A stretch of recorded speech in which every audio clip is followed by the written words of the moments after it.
Okay, so we'll start with question number 6 today.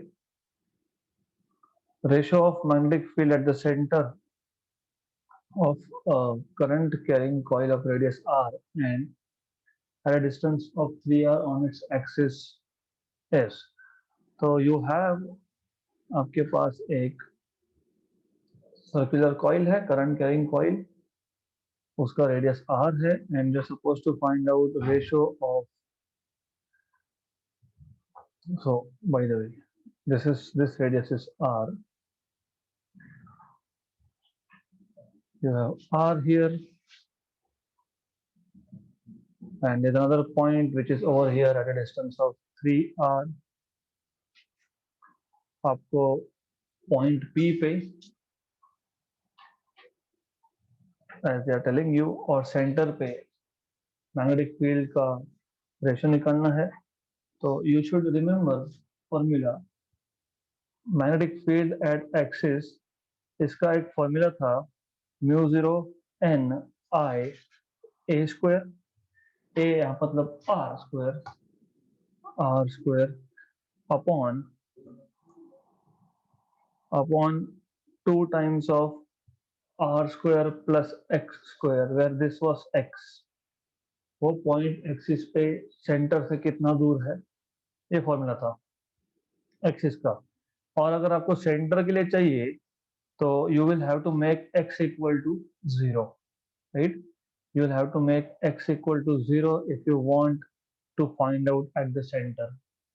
तो at centre if you make x equal to 0, और ये raise to 3/2 आता है भाई.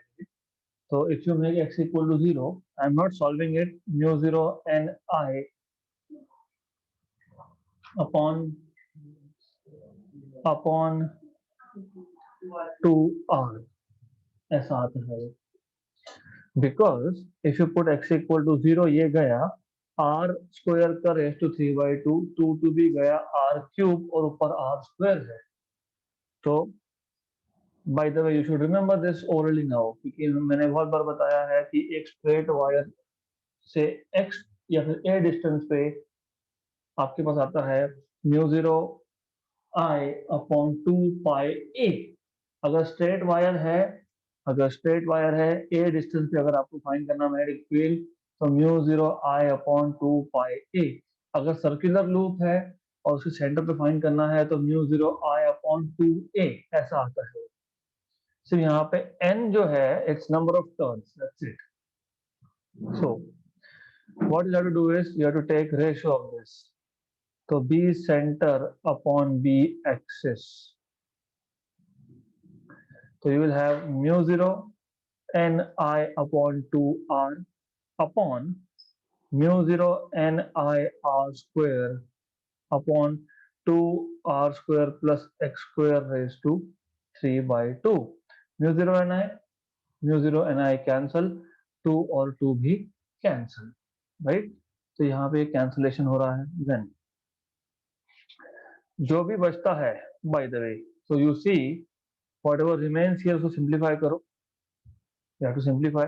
तो सिंप्लीफाई करने के बाद आपके पास जो फॉर्मूला बचेगा it will turn out to be 1 plus X square by R square raise to 3/2.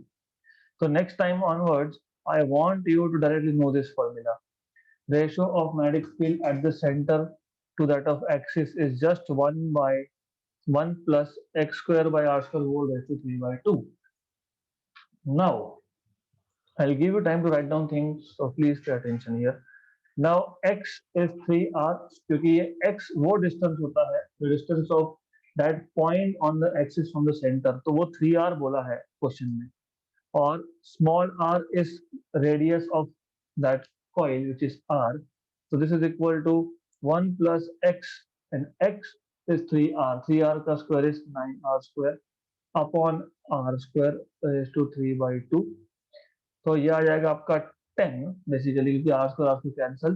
10 raise to 3/2, 10 का क्यूब उसका रूट, मतलब 10 रूट 10, राइट. तो you will have 10 root 10 as answer, option number A. तो ये फॉर्मूला पता होना चाहिए, 1 plus X square by R square raise to 3/2. This is what you should be knowing.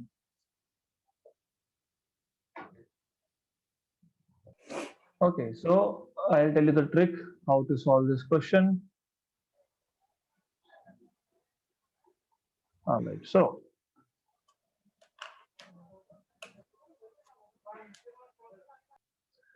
okay, so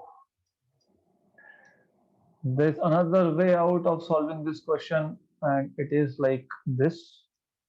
ये formula अगर आपको पता होगा और अगर आपको सेंटर पे जो मैग्नेटिक फील्ड होता है उसका फॉर्मूला भी अगर आपको पता होगा तो mu zero N I upon two R था. तो what I can do is multiply divide by R.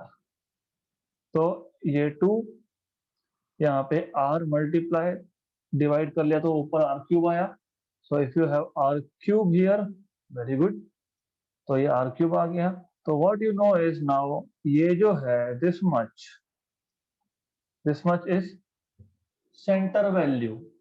तो दिस इज सेंटर वैल्यू. तो आप बोल सकते हो that B axis is equal to B centre R cube upon R square plus X square raise to 3/2. मतलब I can actually take this, put it here, then अगर ये मुझे अंदर ले जाना है तो मुझे if I want to take this inside तो 3/2 है और नीचे 3 है. तो how do take it inside, how do you take this inside the bracket? No, यहाँ पे 3/2 है. Okay, I tell you how. Why are you getting confused? तो इसको क्या कर सकते हैं हम लोग, R square plus X square का क्यूब है और बाहर इसके हाफ है और नीचे है वो आर क्यूब है. तो इफ यू, हाँ, तो स्क्वायर करके ले जाएंगे तो you have to be careful there. तो एनीवेज, तो if you do this kind of trick तो then ultimately end up here again. तो आप वापस इस फॉर्मूला पे आ जाओगे. तो you have to do this. So this is one trick that you can do. So it's up to you how to solve. Next question. A particle of charge capital Q and of negligible initial speed is accelerated through a potential difference of u. वैसे v बोलते हैं, इन्होंने u बोला है. आपको पता है what is the kinetic energy gained by a particle when it is accelerated through a potential difference of v? q into v. जो वर्क डन होगा, देखो I tell you in a simple language.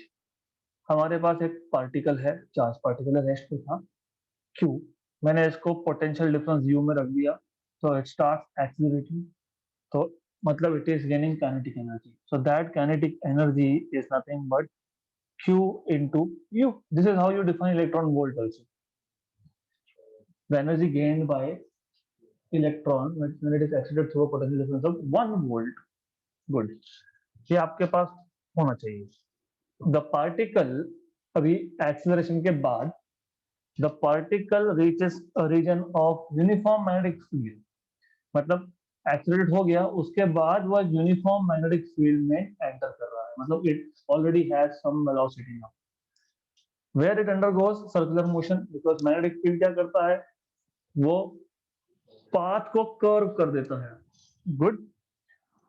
If potential difference is doubled and magnetic field is also doubled, then the magnetic moment of the circular current due to circular motion of charge q will become magnetic moment. You must remember that magnetic moment is given by I into A. Magnetic moment for a charge which is performing circular motion is current due to that charge into area of the loop. I into A होता है वो, right. ये वैसे magnetism जब सिखाऊंगा मैं theory उसमें आ जाएगा. और बाय डेफिनेशन है वो करंट इनटू ए. तो bye the way what will be unit, magnetic moment का यूनिट क्या होगा, एम्पियर मीटर स्क्वायर. एक्सीलेंट. क्यों बोल रहा हूँ, इसलिए बोल रहा हूँ जब मैग्नेटिज्म सीखोगे तो बार मैग्नेट में दो पोल होते हैं, नॉर्थ पोल साउथ पोल. हर एक का पोल स्ट्रेंथ होता है और उसका magnetic moment of bar magnet again ampere metre square, मतलब bar magnet which has two poles has ampere meter square magnetic moment and this a current carrying loop, यहाँ पे तो सिंगल चार्ज है, also has ampere meter square, मतलब this current carrying loop acts as a magnetic dipole. यहाँ से देखोगे clockwise current दिखेगा तो this face will act as north, उल्टे साइड से देखोगे तो it will act as south. तो बेसिक्स पता होना चाहिए। एनीवेज, तो करंट कैसे डिफाइन करते हो? चार्ज पर यूनिट टाइम, तो charge upon time period into a pi are square, अगर वो जो भी लूप है उसका रेडियस अगर मैंने आर लिया तो pi are square. What is time period? Distance upon velocity, how much distance this charge will cover in one rotation? 2 pi. So you will have magnetic moment m is equal to q upon time period is 2 pi r upon velocity v pi r square, correct? Good. तो ये आपको मिलेगा यहाँ पे m equal to q, pi pi cancel, ये एक r cancel, q v r by 2, हमको पता है, हमने पहले भी किया है in case of electron EVR by 2। Very good. Now do you remember जब मैंने आपको साइक्लोट्रॉन सिखाया था तो R के लिए इक्वेशन आया था हमारे पास 2m into kinetic energy if I am not wrong upon QB, क्योंकि मुझे ये याद है कि E equal to QB R square upon 2m ऐसा कुछ आता है। Okay, if you remember this, if you don't remember this no worries, अगर याद नहीं है तो याद कर लेंगे। फिर कैसे याद करेंगे? इजी है। सर्कुलर मोशन मतलब mv स्क्वायर बाय r, कौन प्रोवाइड कर रहा है? फोर्स मैग्नेटिक फील्ड, मतलब QVB, है ना, राइट।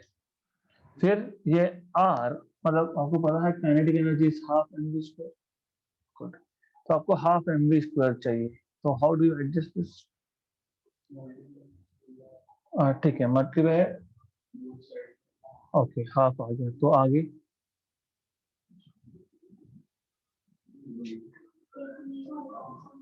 हाँ, हमको काइनेटिक एनर्जी का फॉर्मूला चाहिए, तो मैं मुझे हमको पता है, I was telling you what if you don't remember, okay, so if you remember it is good because this turns out to be E is equal to Q square B square R upon 2m, नहीं, हाँ R square Q square B square by into R square upon 2m, okay. याद नहीं है तो कैसा करोगे मैं वो पूछ रहा था, you don't remember then what? So if you don't remember I am going to tell you that हमने ये already साइक्लोट्रॉन के केस में हमने ये किया है, so you should be remembering this when I was teaching you cyclotron, तो हम लोगों ने ये already किया है somewhere over here, here you see Q square B square R square upon 2m, तो you should know such basic equations, right? अगर ये पता है तो ठीक, नहीं पता है तो आपको पता होना चाहिए, या तो डिराइव कैसे करते हैं ये पता होना चाहिए।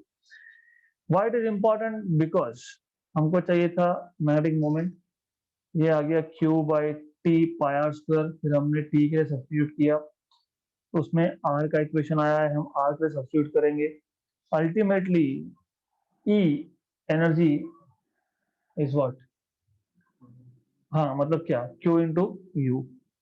तो इसको पूरा सॉल्व करने के बाद that I am leaving out on to you, I am just telling you कि मैग्नेटिक मोमेंट सब सिंप्लीफाई करने के बाद Q इंटू यू आ जाता है वापस से,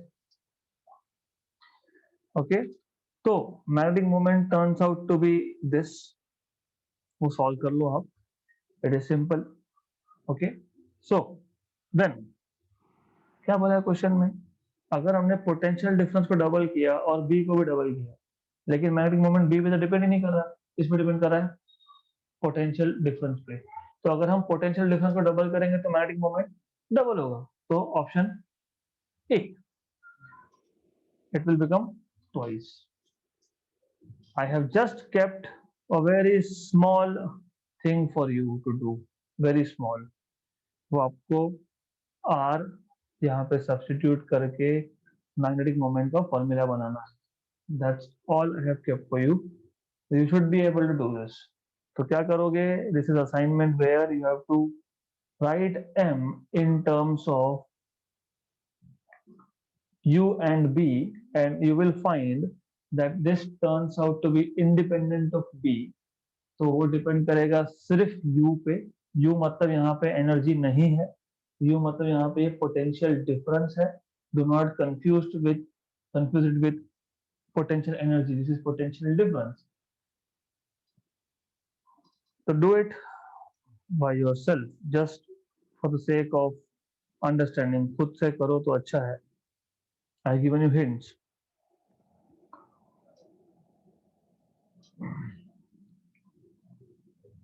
ओके,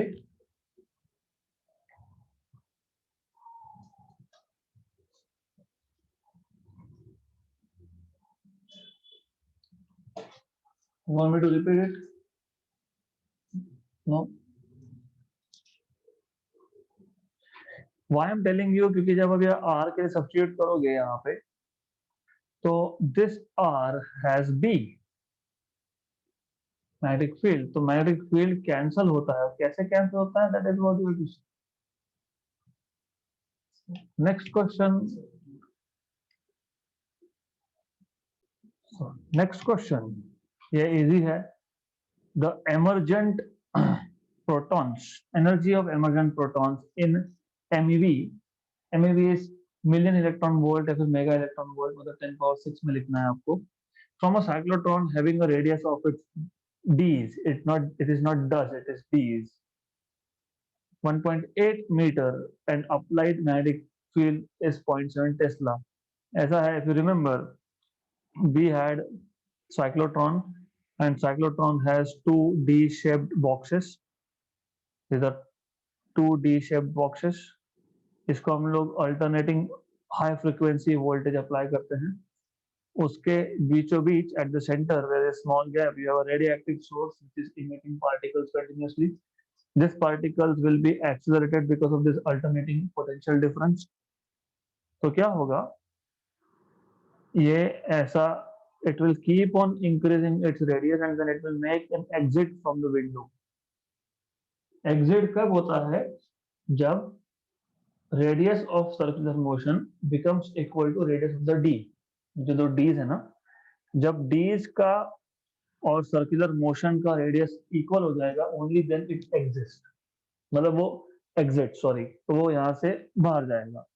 इसका मतलब ये जो रेडियस ऑफ डी दिया है वो actually radius of final at the exit point particle का रेडियस दिया है सर्कुलर मोशन का।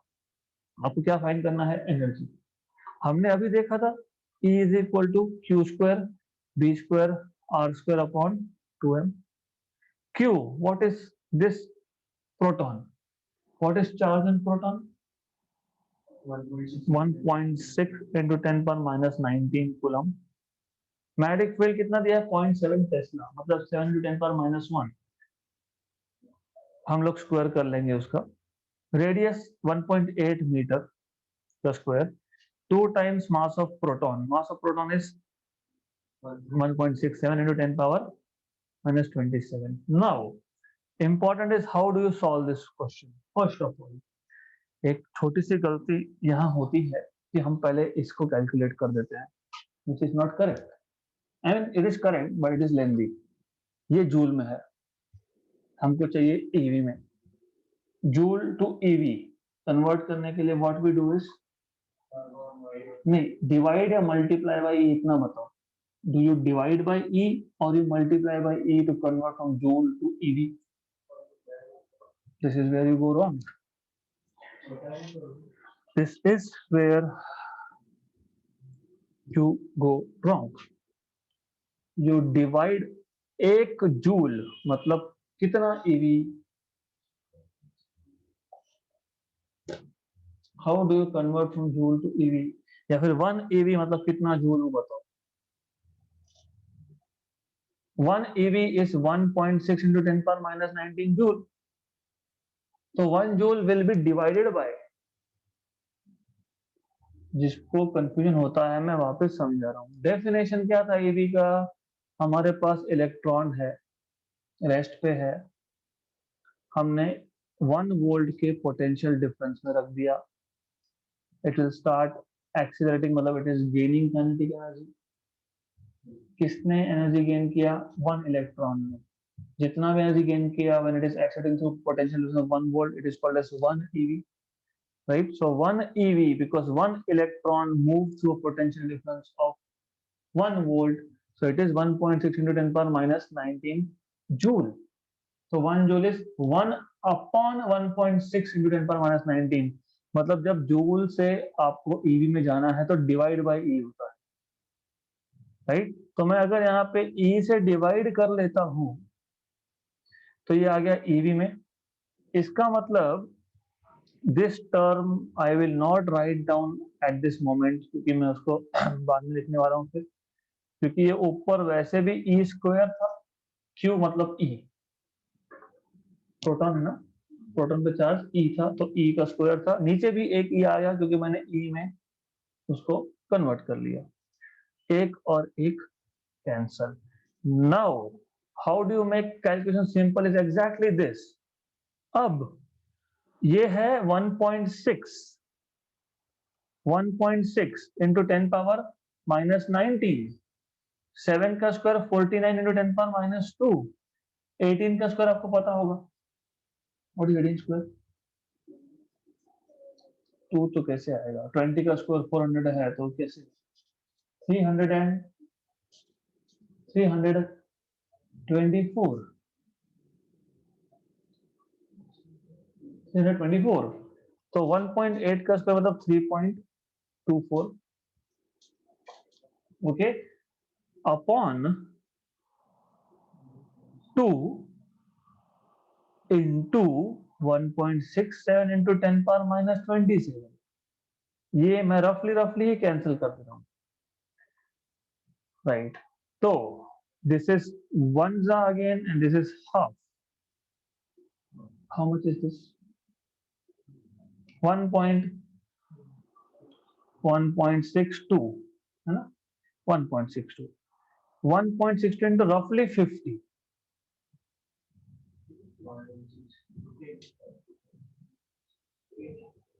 roughly 8, roughly 8 होगा ना, 16 into 5 कितना होता है, 16 into 5 80, तो ऊपर ये रफली 8 है, अप्रोक्सीमेटली 8 है, अप्रोक्सीमेटली। पावर माइनस 19 माइनस 2 कितना, माइनस 21, ऊपर ये माइनस 27 ऊपर आ गया तो प्लस 27, मतलब माइनस 21 प्लस 27, 10 पावर 6,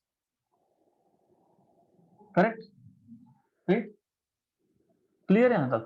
लेकिन ये 50 था, ये 50 था, आपने 1.62 into 5 बता दिया मुझे 8, 50 था ना, आपने मल्टीप्लाई में 5 किया, 50 था तो ये 80 होगा, तो 80 MeV होगा 76। तो मैं वापस बता रहा हूँ कैलकुलेशन एक बार। सो इसको what you to do is put values of constant at the last step. What do I mean by that? So I'll tell you what is the meaning of that. So when you are solving any question, what you're supposed to do is, so I don't need this now because you know, ये आपको पता है, D's क्या होता है and everything you know. I don't want to write this. I'll start from here. मुझे joule से EV में जाना है, क्यू मुझे पता है क्योंकि प्रोटॉन है, अल्फा पार्टिकल नहीं लिख सकता मैं, अल्फा पार्टिकल पे चार्ज कितना होगा 2e, तो ये e square B square are square upon 2m into e eV, eV में आ गया एक और एक कैंसल हो गया। Now E is equal to 1.6 into 10 power minus 19, B था 0.7 तो 7 का स्क्वायर 49, 10 पर minus 2, R square 18, 1.8, 3.24 upon 2 times of mass of proton 1.6 10 पर माइनस 27। ये रफली और रफली गया, ये 1 जा 1.62, 1.62 इंटू रफली 50, रफली इज 80, है ना, रफली 80 और ये 10 का पावर माइनस 19 माइनस 2 मतलब माइनस 21, नीचे माइनस 27 है, ऊपर आके प्लस होगा तो 10 पावर 6 eV, तो अप्रोक्सीमेटली आ गया 80 MeV, मतलब option number D, right, good. Next question, a circular coil of radius 10 centimeter having 100 turns carries a current of 3.2, the magnetic field at the center of coil is, it is a joke क्योंकि हमने अभी देखा mu 0 Ni upon 2 times of R। mu 0 मैंने इसलिए बोला था कि normally what we do is mu 0 by 4 pi और ऊपर 2 पाई, मतलब एडजस्ट कर लिया, Ni upon R क्योंकि इसका वैल्यू होता है 10 power minus 7, 2 pi n is 100 turns बोला है, करंट कितना बोला है 3.2, ओके गुड, 3.2 मतलब 3.2 अगर है तो mu 0 by 4 pi 10 power minus 7 4 pi, ठीक है। Anyways what is R, R is 10 centimetre, 10 centimetre 10 power minus 1 metre, तो ये ऊपर जाएगा प्लस 1 होगा, 10 पावर माइनस 1 ऊपर जाके प्लस 1 होगा, 10 पावर 3 और 10 पावर माइनस 7, 10 पावर माइनस 4, क्या बचा 2 इंटू पाई 3.2 इज रफली पाई, तो पाई इंटू पाई पाई स्क्वायर, तो ये एक पाई ये एक पाई, पाई स्क्वायर इज रफली 10, 10 इंटू 2 इज 20, मिल गया आंसर, मिल गया 20 इंटू 10 पावर माइनस 4 मतलब 2 into 10 power minus 3, option number 8। I repeat the calculations for those who have not understood, मैं रिपीट करता हूं। यहाँ पे हमने सिर्फ 2 पाई एडजस्ट किया है, क्यों किया है, क्योंकि मुझे ये पता है 10 पावर माइनस 3 है, अगर नहीं करना होगा तो मत करो, फिर आप बोलो कि हाँ म्यू 0 की वैल्यू हमको पता है, म्यू 0 की वैल्यू आप लिखोगे 4 पाई इंटू 10 पावर माइनस 7, एक ही बात है ना, mu 0 by 4 pi is 10 power minus 7 मतलब mu 0 is 4 pi into 10 power minus 7, number of turns 100 थे, करंट 3.2 था, 2 इंटू आर, आर की वैल्यू जो है वो 10 पावर माइनस 1 मीटर में आएगी क्योंकि 10 सेंटीमीटर 10 पावर माइनस 1 मीटर, है ना, गुड। अब ये 1 जा ये 2 जा, ये पाई ये भी रफली pi, pi into pi pi square which is रफली 10, है ना, 10 इंटू 2 मतलब 20, 10 पावर माइनस 7 और प्लस 2 माइनस 5 और ये नीचे से ऊपर आएगा और प्लस 1 तो माइनस 4, 20 इंटू 10 पावर माइनस 4 मतलब 2 इंटू 10 पावर माइनस 3 टेस्ला, आ गया option number 8, good, okay. Next question, magnetic field at the center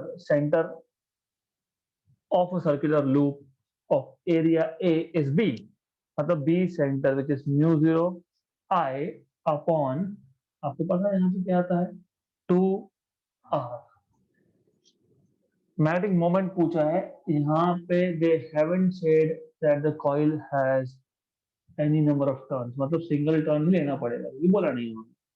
Now you remember that M was I into A,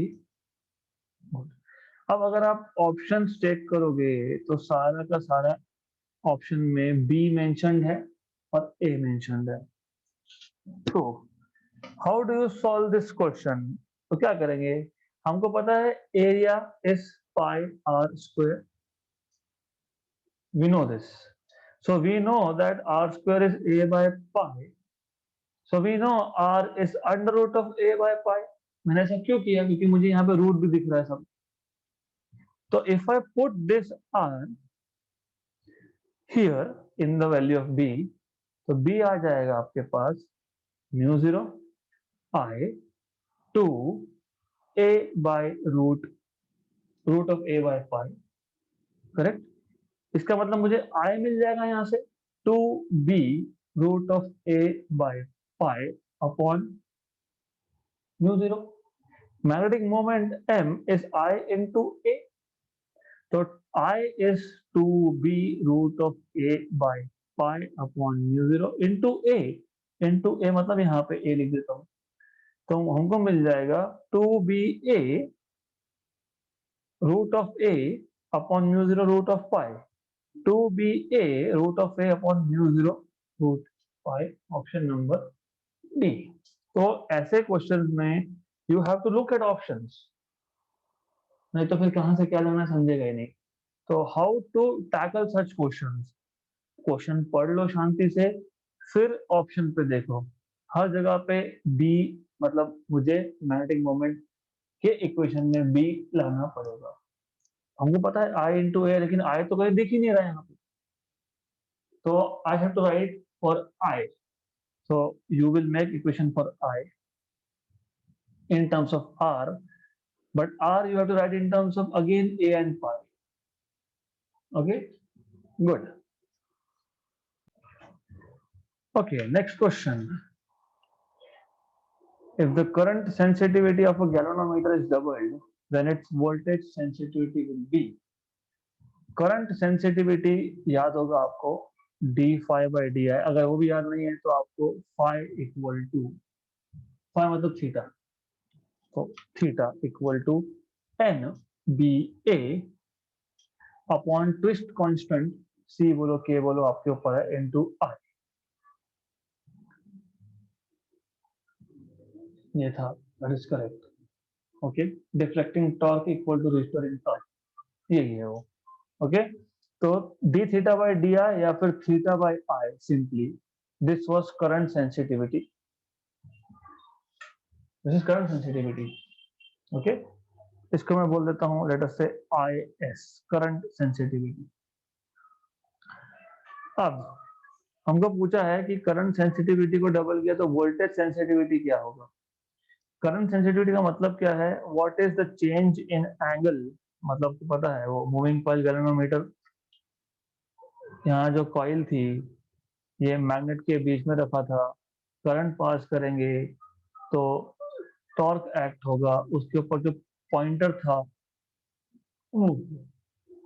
how much is the angular deflection for a change in current of 1 ampere. तो अगर मैंने यहाँ से 1 ampere current change किया तो torque change होगा deflecting. तो 1 ampere current change के लिए कितना एंगल चेंज होता है, that is current sensitivity. Physical मतलब ही होता है उसका. गुड. हमें क्या चाहिए? Voltage sensitivity. तो जैसे theta by I current sensitivity है, this is current sensitivity IS, वैसे ही theta by V will be voltage sensitivity. तो थीटा हमारे पास ऑलरेडी है क्या? तो NBA C I by V. सिर्फ ये इक्वेशन लिया, V से डिवाइड करके दोनों साइड से. This is called as voltage sensitivity. Voltage sensitivity, let us say VS. Okay, by ohm's law V equal to IR. तो V by I is R. तो I by V is 1 upon R. तो मतलब theta by V which is voltage sensitivity, which is theta by V, which is NBA by C.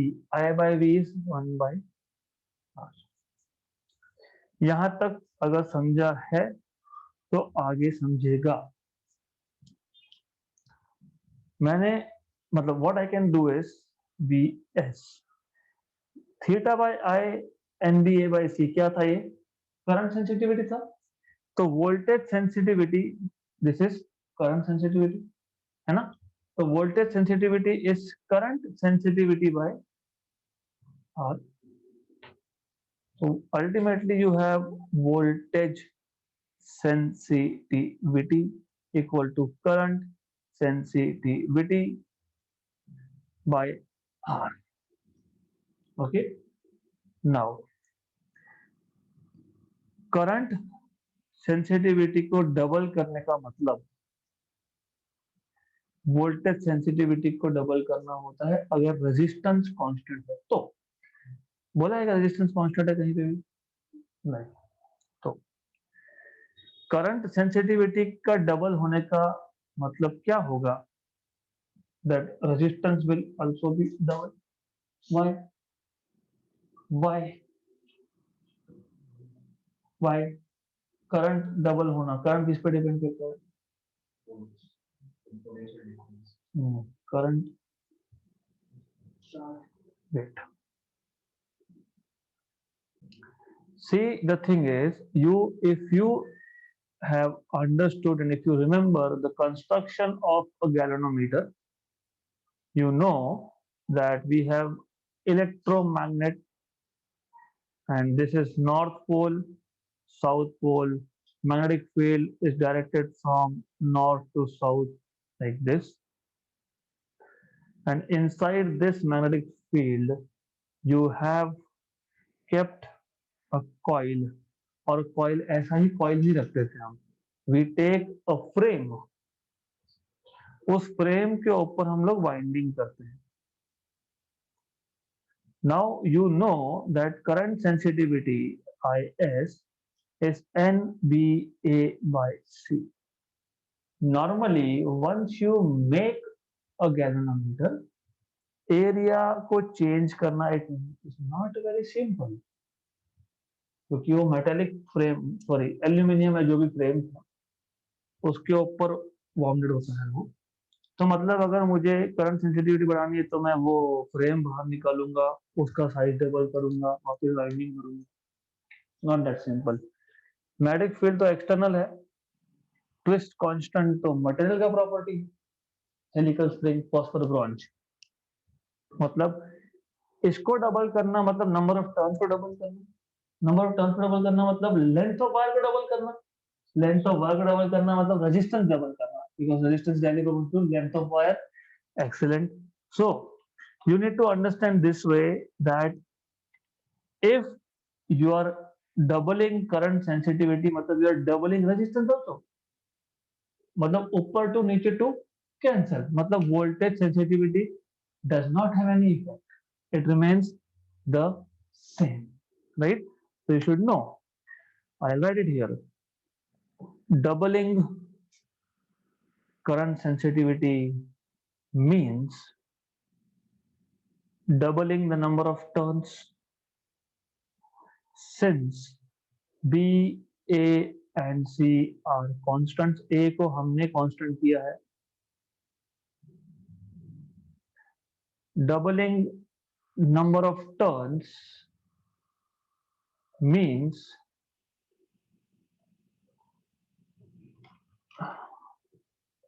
doubling the length of wire.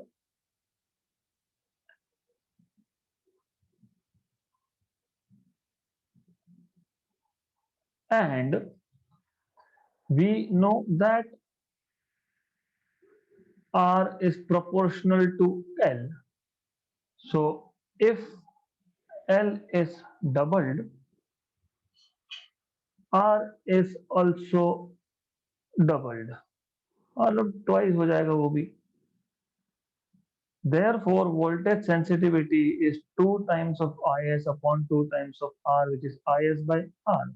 ये new voltage sensitivity है, which is equal to initial voltage sensitivity. That means there is no change in the voltage sensitivity. Okay. Now that was again precisely the reason of taking theory. Range of voltmeter of resistance 300 ohm is 5 volt. The resistance to be connected to convert it into an ammeter of range 5 ampere is.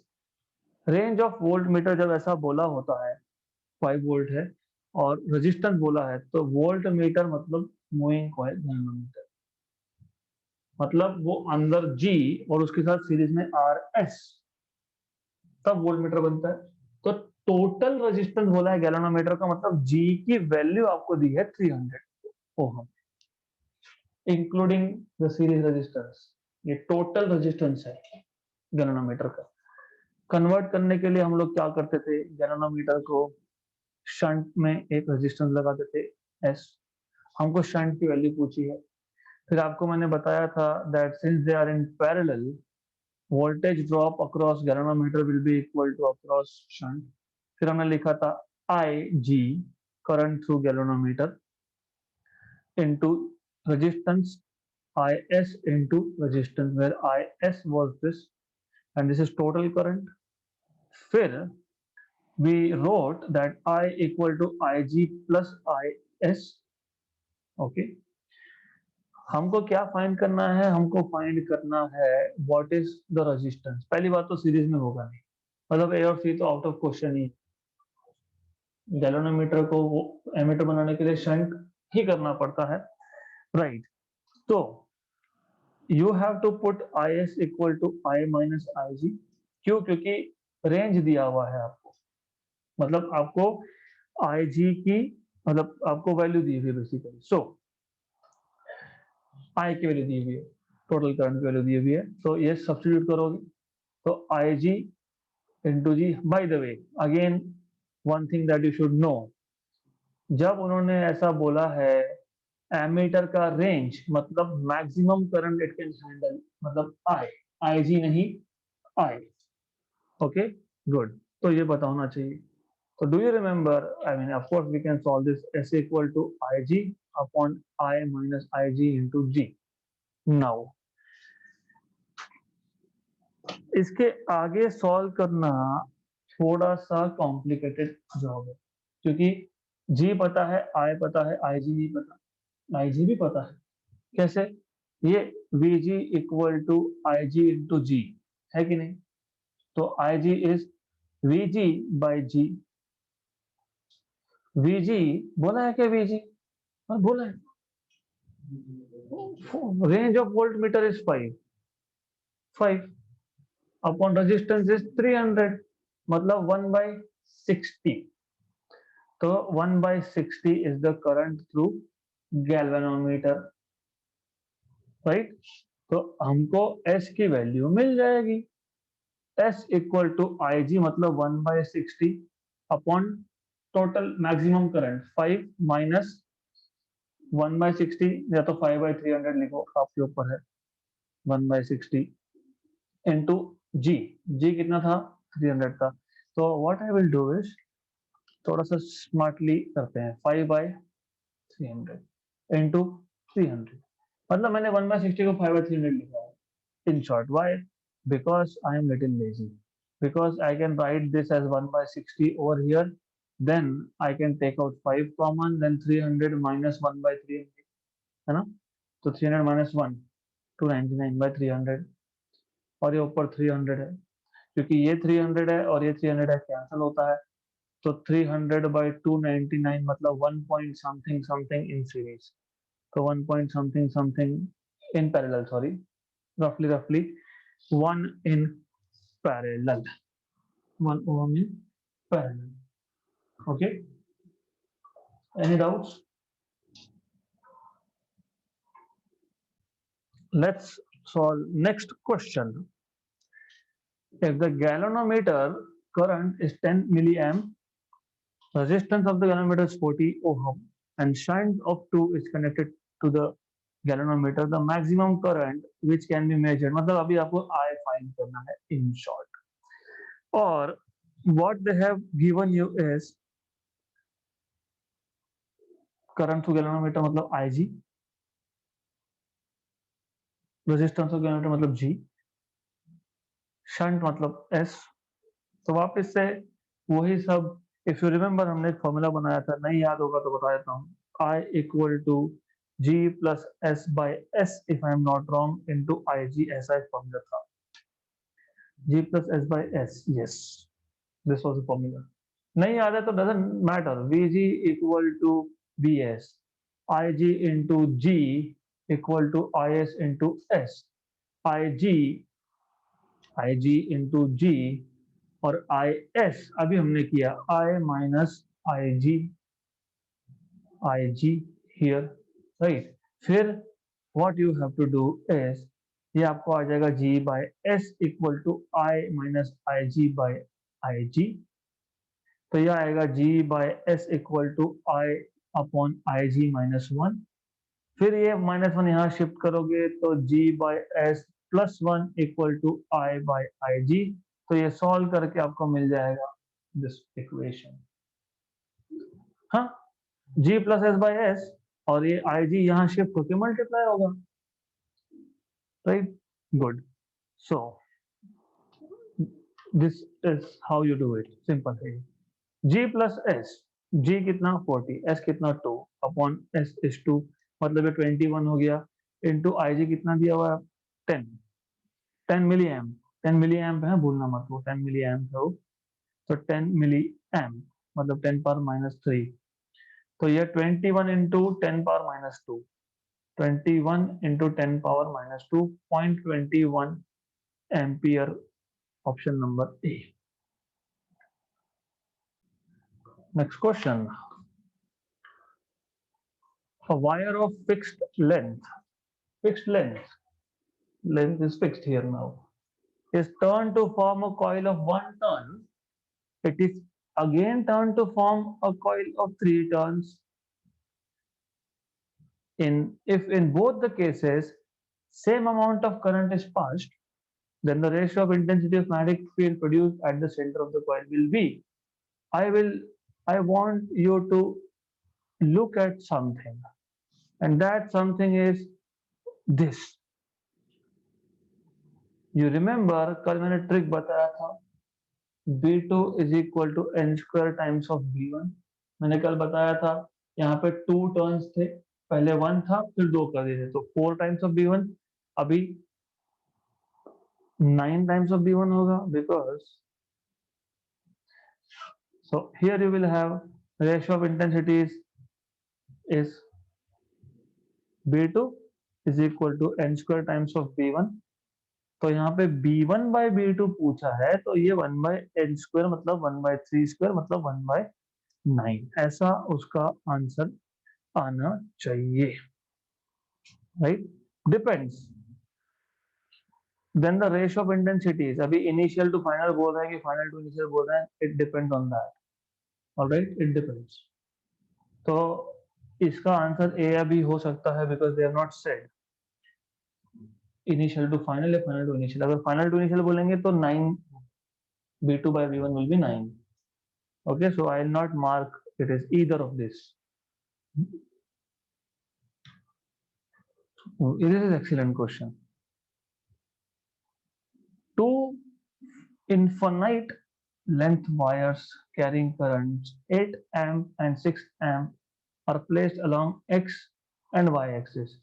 मैं इसको x axis मान लेता हूँ, मैं इसको y axis मान लेता हूँ, राइट?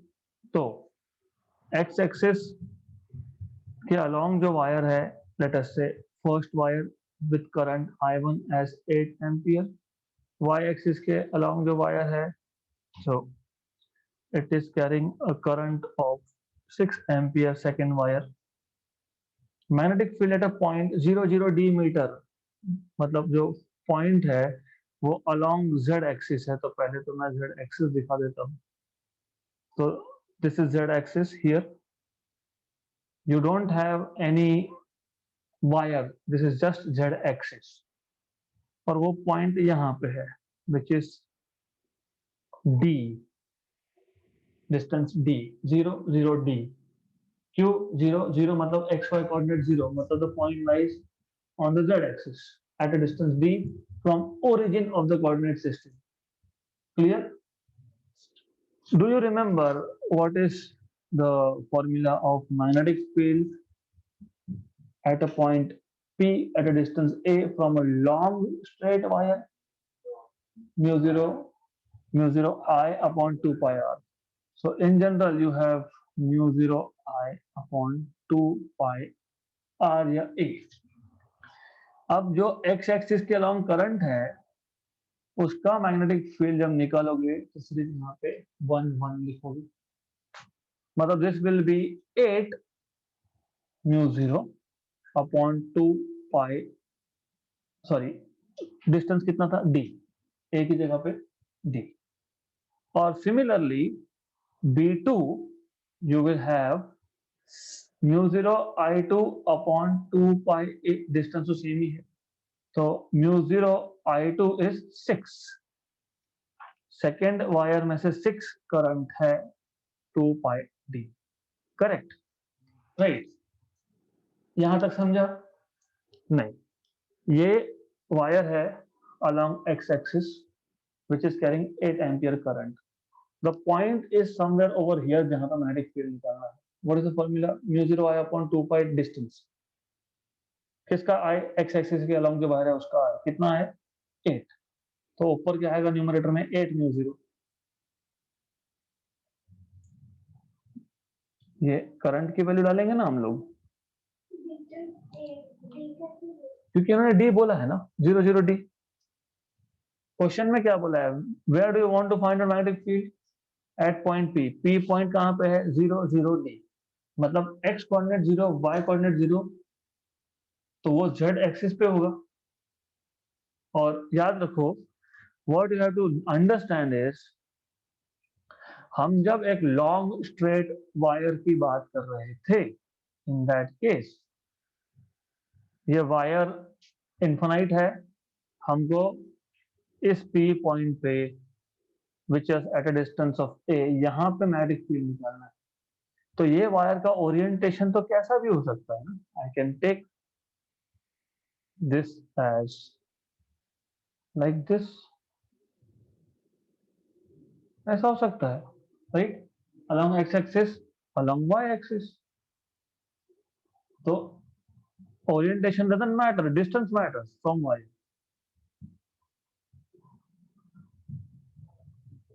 तो x एक्सिस से मतलब फर्स्ट वायर से डिस्टेंस कितना? d. सेकेंड वायर से डिस्टेंस कितना? d. क्लियर?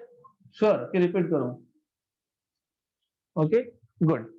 तो सिर्फ ऊपर आएगा आपका पहले केस में, पहले वायर में, क्योंकि 8 एम का करंट था 8, सेकेंड में 6 था तो 6, right?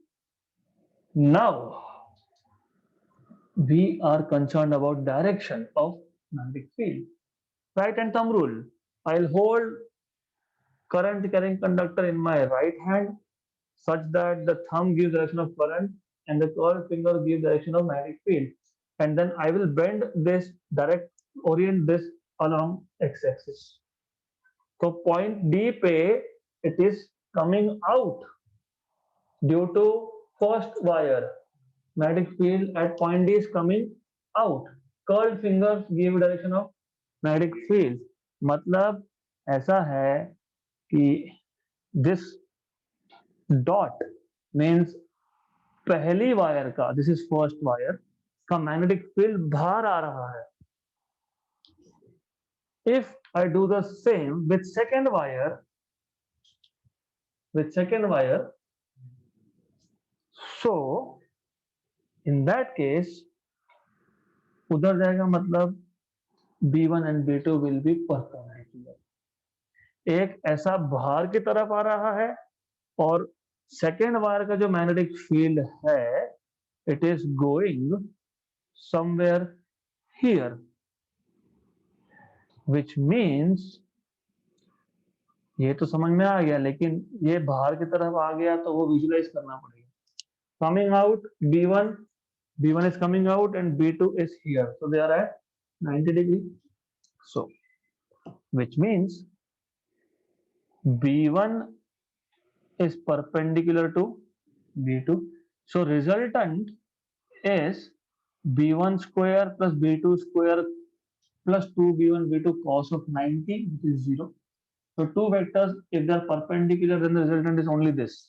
Under root of b1 square plus b2 square, under root of b1 square 8 था, उसमें 8 था, स्क्वायर प्लस 6 स्क्वायर, क्योंकि म्यू 0 अपॉन 2 पाई डी तो दोनों में ही था, स्क्वायर और स्क्वायर रूट गए, मतलब mu 0 4 pi D, 8 square is 64, 6 square 36, 100 का स्क्वायर रूट इज 10, तो ये आ जाएगा आपका 10 mu 0 upon 4 pi D. 10 mu 0 by 4 pi D नहीं है तो फिर क्या है, 5/2, हाँ वो भी नहीं है तो क्या है फिर,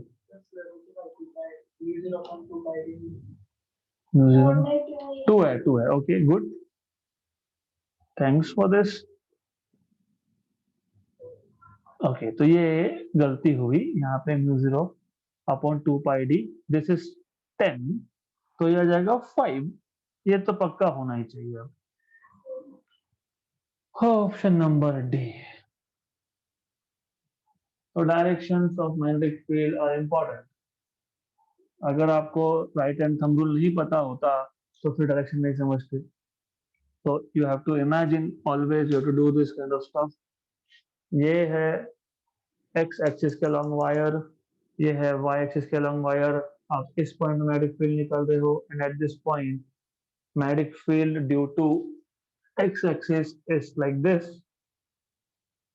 because of thumb rule, and because of this y axis जो वायर है 6 एम का करंट है, उसका मैग्नेटिक फील्ड यहाँ पे है, तो they are at 90 degree to each other, okay good।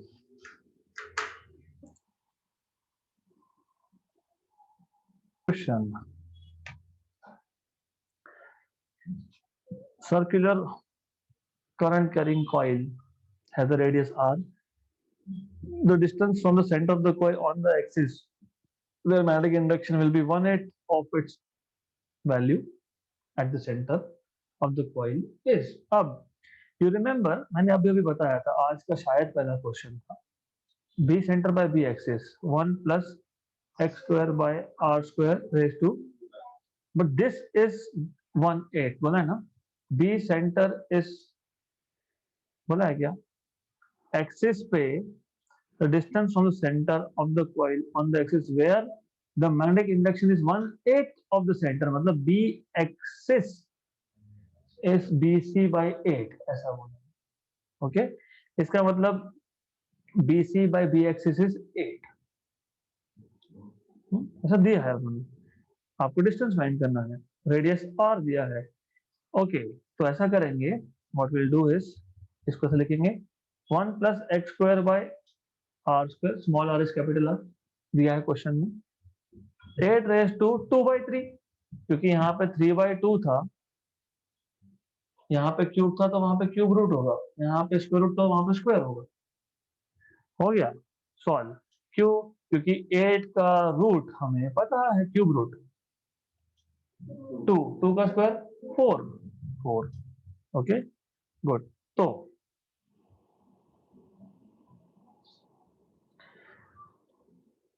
ये आ गया आपका X square by R square equal to 3, तो X square equal to 3 R square, तो X equal to root of 3 R, मतलब R root 3, option number B. Two particles of equal charges after being excited through same potential difference enter in a uniform transverse मतलब perpendicular magnetic field, describe circular paths of radius r1 and r2, the ratio of their respective masses is, do we know E is equal to q square b square r square 2m, it is quite clear that this is constant, charge is constant है ना, और एक kinetic energy अभी क्या बोला है, equal charges है, उसको सेम पोटेंशियल डिफरेंस से हमने एक्सेलरेट किया है, एनर्जीज भी सेम गेन की होगी, मतलब directly mass is proportional to R square, तो m1 by m2 is r1 by r2 का स्क्वायर, ऑप्शन नंबर बी। कैसे इनवर्सली प्रोपोर्शनल है? ये m को यहाँ ले जाएंगे ना, तो डायरेक्टली प्रोपोर्शनल होगा। So it is directly proportional, so you get r1 by r2 square. Okay, we'll stop here for the day.